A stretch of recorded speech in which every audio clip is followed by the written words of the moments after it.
शांति। 9 दिसंबर शुरू किया बाबा ने ओम शांति से। तुम बच्चे भी ओम शांति करते हो। ओम शांति का अर्थ बाबा ने समझा दिया है। मैं आत्मा हूँ, मूल रूप से शांत स्वरूप हूँ। शांति मेरा स्वधर्म है। शांति के सागर शिव बाबा की मैं संतान हूँ। शांति धाम की वासी हूँ। मैं सृष्टि में पार्ट बजाने आती हूँ। ऐसे नहीं जैसे लोग कह देते हैं मनुष्य 84 लाख योनियों में जाता है, फिर एक मनुष्य का जन्म लेता है, इसलिए मनुष्य जीवन बड़ा दुर्लभ है। नहीं बच्चे, तुम तो देवता थे और बार बार पुनर्जन्म लेकर मनुष्य बनकर तुम यहाँ पहुँचे हो। अब संसार में न तो कोई आत्मा को जानता न परमात्मा को। तो रहस्य यही है, जैसे तुम आत्माएं बिंदी स्वरूप हो, बहुत सूक्ष्म हो, मैं भी बहुत सूक्ष्म ज्योति स्वरूप बिंदु स्वरूप हूँ। मैं ब्रह्मा विष्णु शंकर का भी रचने वाला हूँ।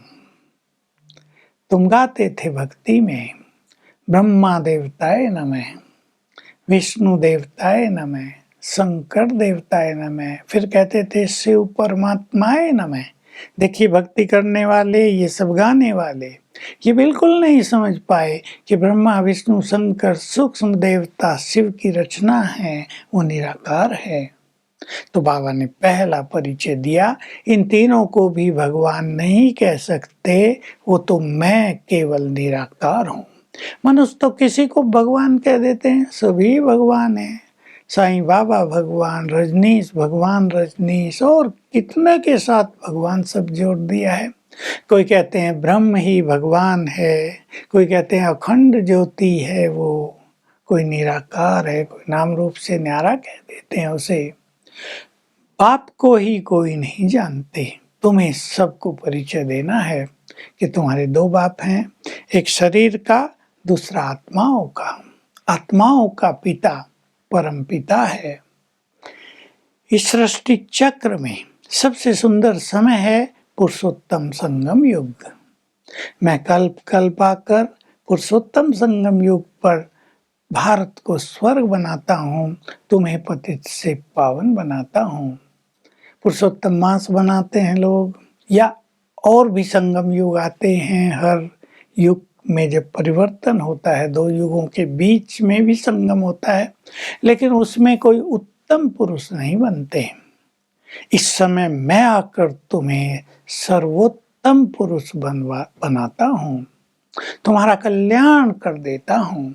मुझे कल्याणकारी, रहमदिल, रिवलेटर, पतित पावन, ज्ञान का सागर, गति सदगति दाता, ये भिन्न भिन्न महिमाएं दी हैं। अब जब गति सदगति दाता मैं हूँ, तो भला गुरु तुम्हें कैसे गति देंगे? गुरुओं की गति भी मैं करता हूँ। न गुरु खुद परम धाम जा सकते, न अपने शिष्यों को ले जा सकते। वो काम तो केवल मेरा है। मैं ही आकर तुम सबको पावन करके, दुखों से छुड़ाकर अपने धाम वापस ले जाता हूँ। तो तुम्हें एक मुझे ही याद करना है। मैं ही पुरुषोत्तम संगम युग पर आकर तुम्हें राजयोग सिखाता हूँ, अब फिर सिखा रहा हूँ। कोई देहधारी मनुष्य तुम्हें राजयोग नहीं सिखा सकता। सोचने की बात है, क्यों? क्योंकि राजयोग में सबसे पहले हमें देह से न्यारा होना होता है। देहधारी तो खुद ही देह से न्यारे नहीं है। जो देह से न्यारा है वही आकर सिखाता है तुम आत्माभिमानी कैसे बनो और मेरे से बुद्धि योग कैसे लगाओ। श्री कृष्ण ने भी राजयोग नहीं सिखाया था। श्री कृष्ण को लोग द्वापुर में ले गए। वास्तव में श्री कृष्ण तो सतयुग का फर्स्ट प्रिंस था। उसकी महिमा में तुम गाते हो, वो सर्वगुण संपन्न, 16 कला संपूर्ण, संपूर्ण निर्विकारी था। शिव बाबा की महिमा अलग है। ज्ञान का सागर है, प्रेम का सागर है, सर्वशक्तिवान है, सुखों का सागर है, पवित्रता का सागर है, प्यार का सागर है। तो उसकी महिमा सागर समान, देवताओं की महिमा सर्वगुण संपन्न। दोनों में बहुत बड़ा अंतर है। तो जो सागर के समान बाप है, सागर के समान माना फैला हुआ नहीं, ज्ञान में सागर के समान अथाह प्रेम देने वाला, सबको दुखों से मुक्त करने वाला, तो बाबा कह रहे हैं मेरा ये ज्ञान तुम्हें सबको देना है, मैं कौन हूँ। यही सबसे बड़ी भूल मनुष्यों की हुई है कि भगवान को भूल गए। उसने कौन सा धर्म स्थापित किया था, देवी देवता धर्म, उसको भूल गए हैं। वो केवल भारत में आता है, भारत को स्वर्ग बना देता है। भारत की ही सारी कहानी है, राइज एंड फॉल, उत्थान और पतन, ये भारत की कहानी है। और जो देश हैं और जो धर्म हैं वो देवलोक में नहीं होते, वो आते ही बहुत बाद में हैं। अब क्रिश्चियन धर्म को ले लीजिए, 2000 से थोड़ा ऊपर समय हुआ ये धर्म आया, तब न स्वर्ग था, इन्हें पता ही नहीं स्वर्ग क्या होता है, केवल पैराडाइज नाम लिखा है। अन्य धर्मों की भी यही बात है। तो भारत की कहानी है राइज एंड फॉल। तो मैं आकर भारत का फिर से उत्थान कर देता हूँ, तुम्हें सभी दुखों से छुड़ा देता हूँ। अब ये तुम्हारा काम है, तुम्हारे मन में उमंग उत्साह होनी चाहिए।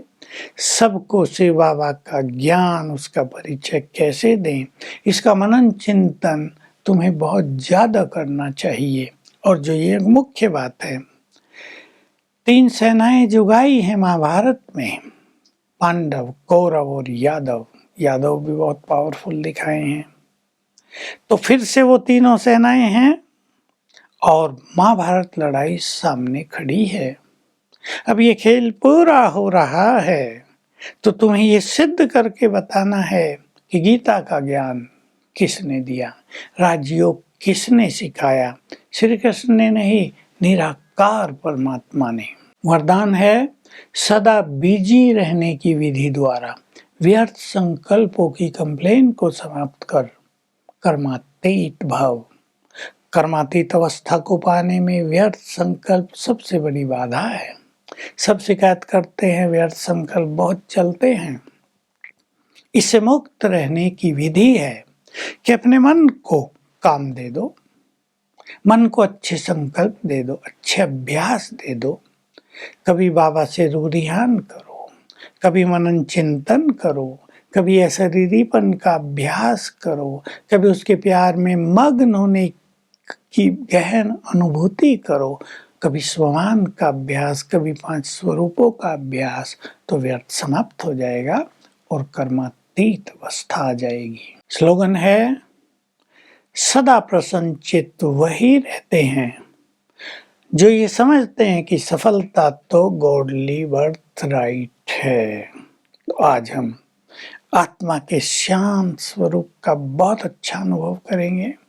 मैं आत्मा इस देह से न्यारी हूँ, पीसफुल हूँ, और बाबा से जो कि शांति के सागर हैं, शांति की किरणें मुझ पर पड़ रही हैं, तो गहन शांति की अनुभूति होगी। और बार बार ऐसा अभ्यास करने से ये हमारी साइलेंस पावर बन जाएगी। ओम शांति।